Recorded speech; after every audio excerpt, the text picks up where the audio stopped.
Hey guys, make sure to subscribe and hit that notification bell to be updated every time I make a new video. Thanks, let's begin.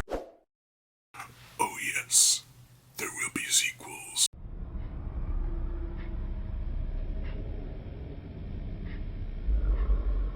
I want to play a game.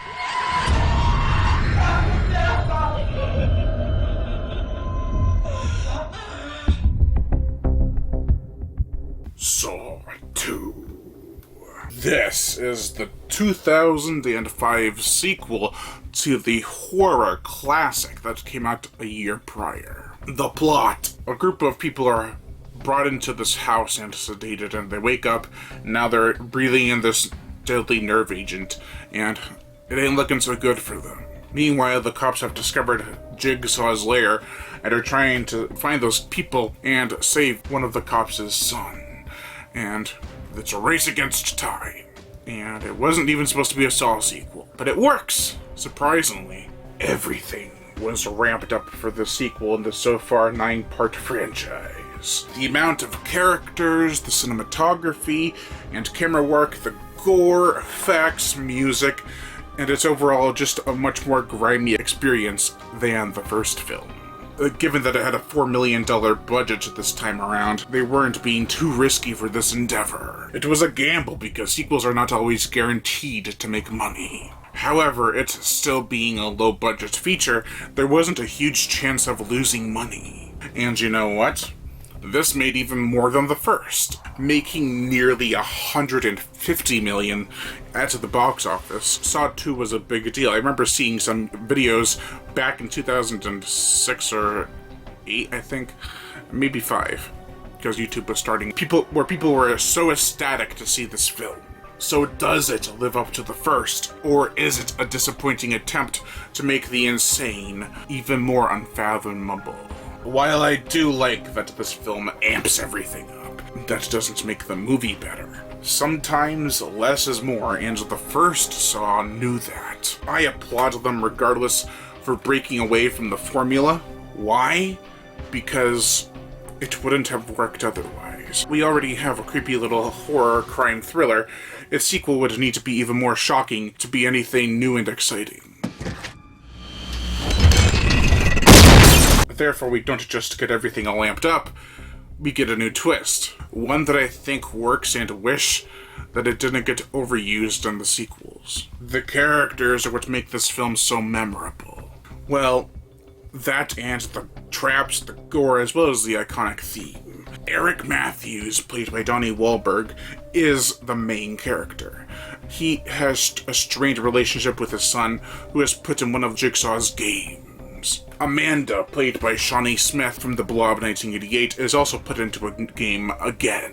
She apparently didn't learn her lesson, which is where I start to question Jigsaw's morals. He says that people will be instantly rehabilitated. But if that's the case, why is she back? Well, that plays into the twist, which I think is handled perfectly. But that doesn't excuse some future sequels that do the same thing, and the twist isn't there to save them. I also like that Jigsaw was given more screen time. Finally named as John Kramer, the Jigsaw Killer, Tobin Bell plays the character. I didn't mention him in the first one because that would be a spoiler, but he's great in this movie. He's a bit of an instigator. He pushes Detective Matthews' buttons and seems to enjoy it way too much. It's like he wanted him to fail his little task. Although Detective Matthews was quite an asshole to him. The rest of the cast of characters are great as well. Most of them play despicable people, and do it convincingly. There's also another threat within the game. Xavier, played by Frankie G, is the short fuse that is always ready to explode.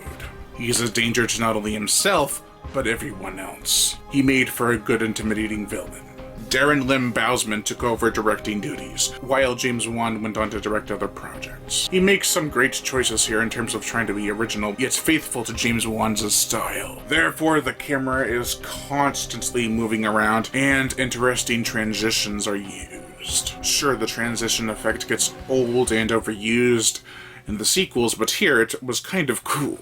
However, some of the editing tricks go a bit crazy in parts, and it is distracting. Something that never gets old, though, is the gore, the effects. The gore is pretty gnarly here. We get a slit throat and wrists. Oh, I can't stand that shit. A bat with nails sticking out of it is slammed into one's head. A helmet with nails inside it is closed on one's head like a Venus flytrap.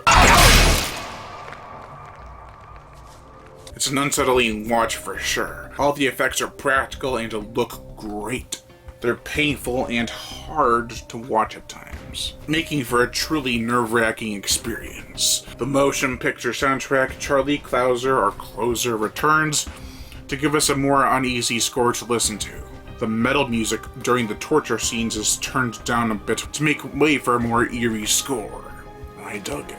Overall, this is a great sequel that makes for a more gruesomely entertaining venture than the first sometimes.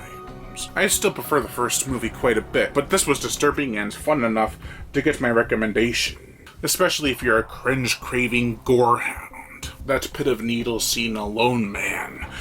Whew. By the way, my mom loved this one too. Overall, I give Saw 2 a 3.5 out of 5.